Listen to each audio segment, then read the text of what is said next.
Hello दोस्तों, आज हम लोग बहुत ही इम्पोर्टेंट टॉपिक पढ़ने वाले हैं, कोहलर का सिद्धांत।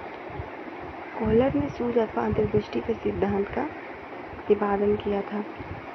ये वर्दिमर, कोहलर और कोहलर ये तीनों एक ही समूह में कार्य करते थे और इन तीनों को गेस्टाल्टवाद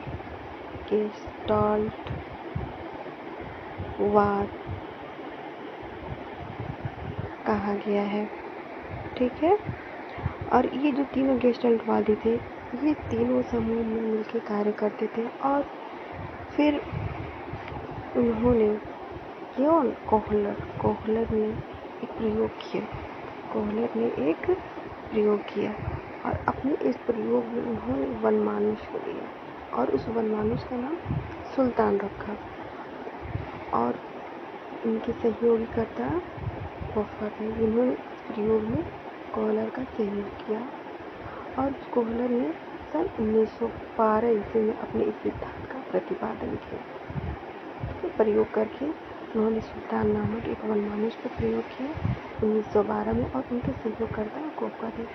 हमेशा ये सवाल आता है, चाहे वो कोई भी टेट हो, यूपी टेट हो, एमपी टेट हो, सुपर टेट हो, इसमें सवाल इससे रिलेटेड, ये जो सूर्य की अंतर्दृष्टि या सूर्य का सिद्धांत है, इससे रिलेटेड सवाल तब आना बिल्कुल ज़रूरी है। इसलिए ये टॉपिक बहुत ही इम्पॉर्टेंट है। इस टॉपिक में ज़्यादातर सवाल क्या आते हैं ये भी आप देख लीजिए। ये जो दिया है प्रतिपादन वर्दिमर, प्रयोगकर्ता कोहलर, अब किस पे प्रयोग किया था? सुल्तान, सहयोगकर्ता कोहलर, प्रतिपादन 1912। इसमें बहुत से सवाल आते हैं। इन सवालों में देखिए, ये जो प्रतिपादन अगर सवाल में पूछता है कि सूर्य अथवा अंतर्दृष्टि के सिद्धांत का प्रतिपादन किसने किया था, ये होगी वर्दिमर। और प्रयोगकर्ता कौन? प्रयोगकर्ता होंगे कोहलर। इन दोनों में फर्क है ना, अंदर है ना। प्रतिपादक वर्दिमर, प्रयोगकर्ता कोहलर। और कोहलर ने किस पे प्रयोग किया? वनमानुष पे प्रयोग किया और उस वनमानुष का नाम क्या था? सुल्तान। क्या नाम था? सुल्तान। और कोहलर के सहयोगकर्ता कौन थे?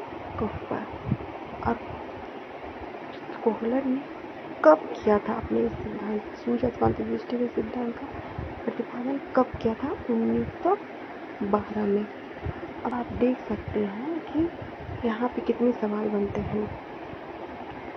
प्रतिपादक वर्दिमर, प्रयोगकर्ता कोहलर, किस पे प्रयोग किया था? आखिर किसी पे प्रयोग तो किया होगा ना, चूहे पे, बिल्ली पे, बंदर पे, किस पे प्रयोग किया था? तो उन्होंने सुल्तान नामक एक वनमानुष पे प्रयोग किया था और उनका सहयोग किसने किया था? उनके सहयोगी कौन थे? कोहलर थे। और कब? 1912 में। यानी इन कितने सवालों के जवाब मिल गए, इतने प्रश्नों के उत्तर मिल गए। बहुत ही इम्पोर्टेंट है ये। ठीक है बच्चों, अभी तक आपने पढ़ा कि कोहलर ने एक वनमानुष जिसका नाम सुल्तान था, उसका प्रयोग किया था अपने सूर्य अंतर्दृष्टि के सिद्धांत में। सूर्य के सिद्धांत में उन्होंने ये दिखाया है कि कैसे एक वनमानुष जो है, उसके भूखे वनमानुष को एक पिंजरे में बंद कर दिए और 2 छड़ी वहीं पे रख दिए हैं।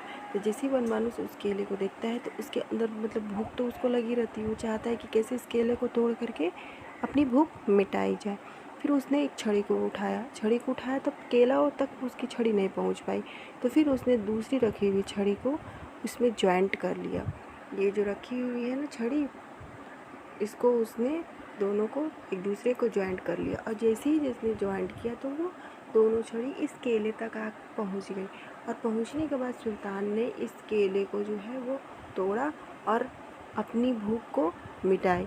मतलब इससे ये पता चलता है कि सुल्तान ने अपनी सूझ के द्वारा, अपनी सूझ का इस्तेमाल करके, प्रयोग करके, जो उसका लक्ष्य जो है ये खाना, ये जो केला है उसको खाकर अपनी भूख मिटाना, इसे खा करके उसने अपने लक्ष्य को प्राप्त कर लिया। इसी को कोहलर ने कहा कि ये सूझ है। सूझ के द्वारा इंसान अपने लक्ष्य को प्राप्त कर। अब कोहलर ने अपने प्रयोग के लिए बक्सों का प्रयोग किया। उस उसने कमरे के छत पर बहुत सारे केले लाद दिए। कमरे में सुल्तान, जो सुल्तान है, जो भूखा चिंपैंजी है, उसको डाल दिया। ये सुल्तान कोशिश करता रहा लेकिन उसको केले वो नहीं प्राप्त किया। फिर उसने अपने आसपास देखा तो उसे बक्से दिखाई दिए। फिर उसने अपनी सूझ का इस्तेमाल करके, फिर सुल्तान ने जो है अपने सूझ का इस्तेमाल करके इन बक्सों को उठाया और एक दूसरे पे रख करके फिर उस पे चढ़ करके उसने अपने लक्ष्य यानी केले को प्राप्त किया और अपना भूख मिटाया। तो इससे ये पता चलता है कि सूझ, जो भी समस्या आए उस समस्या का समाधान करने के लिए अपने सूझ का इस्तेमाल करके किसी भी समस्या का समाधान किया जा सकता है। इन दोनों प्रयोगों से ये पता चलता है कि जब तक कोई समस्या सामने नहीं आएगी तब तक उसका समाधान नहीं किया जा सकता है। जिस तरीके से सुल्तान को यानी जो चिंपैंजी था उसको भूख लगी थी, वो बहुत ही भूखा था, उसके सामने ये समस्या थी कि उसे अपनी भूख मिटानी है। केलों को देख करके जैसे ही वो तोड़ना चाहता है केलों को, उसके हाथ नहीं पहुंच पाते, फिर उसने अपने आसपास देखता है जो भी चीज़ उसे मिलती है उसका प्रयोग कर यानी अपनी सूझ का प्रयोग करके वो अपने लक्ष्य को यानी केले को तक पहुंच जाता है। इससे ये पता चलता है कि जब समस्या आती है तब व्यक्ति के दिमाग में एक विचार आता है कि हम इस समस्या का कैसे समाधान करें, और तो फिर अपनी सूझ के द्वारा वह उस समस्या का समाधान कर लेता है।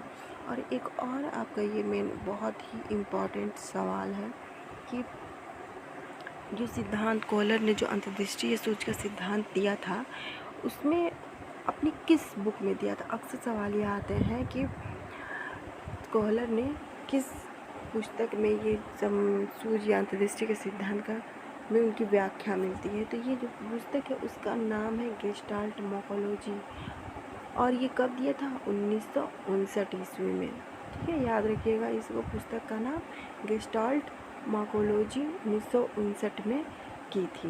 ये तो आसान है, गेस्टाल्ट के नाम से ही आप समझ आएंगे कि ये कोहलर से रिलेटेड है, लेकिन ये जो ईस्वी है 1959 मोस्ट इम्पॉर्टेंट, इसको याद करिएगा। पुस्तक में दिया था गेस्टाल्ट मॉर्फोलॉजी, पुस्तक का नाम था। इसमें कोहलर ने अपने सिद्धांत को लिखा था, व्याख्या उसमें उन्होंने की थी। कोहलर के सिद्धांत की विशेषता, सूझ के सिद्धांत जिसने कोहलर ने दिया था उस सिद्धांत की विशेषता थी कि सीखने की जो प्रक्रिया है वो संज्ञानात्मक होती है। अधिगम, सीखना अचानक होता है। जिस तरह सुल्तान के दिमाग में, जो वनमानुष था, सुल्तान के दिमाग में अचानक ये आया विचार कि ये छड़ी को या फिर बक्से के ऊपर बक्से को रख करके मैं अपने लक्ष्य को प्राप्त कर सकता हूँ। इससे यही पता चलता है कि जो अधिगम जो होता है वह अचानक होता है। सीखने की प्रक्रिया स्थायी होती है, यानी जब इंसान अपने अनुभव द्वारा, अपने सूझ के द्वारा सीखता है तो वह जो प्रक्रिया होती है वो स्थायी होती है। और सीखने की प्रक्रिया यंत्रवत नहीं होती है, वो कोई टेक्निकल या मशीनरी नहीं है, वो खुद होती है। वो इंसान के दिमाग में किसी भी समस्या का समाधान करने के लिए विचार आते हैं और अपनी वो सूझ का प्रयोग करके और अपनी समस्याओं का वो समाधान कर सकता है।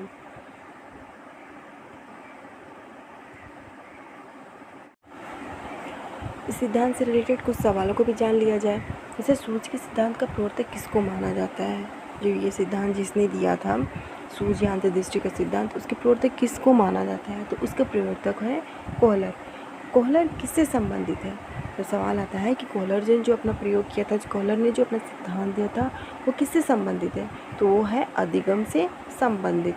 सूझ के सिद्धांत में कोहलर ने किसका प्रयोग किया था? मैंने आपको बार बार बोला है कि ये जो आता है सवाल कि कोहलर ने किसका प्रयोग किया था, वहाँ पे बहुत सारे ऑप्शन आएंगे। जैसे 4 ऑप्शन आएंगे, बिल्ली, चूहा, कबूतर, किस पे किया था? वनमानुष।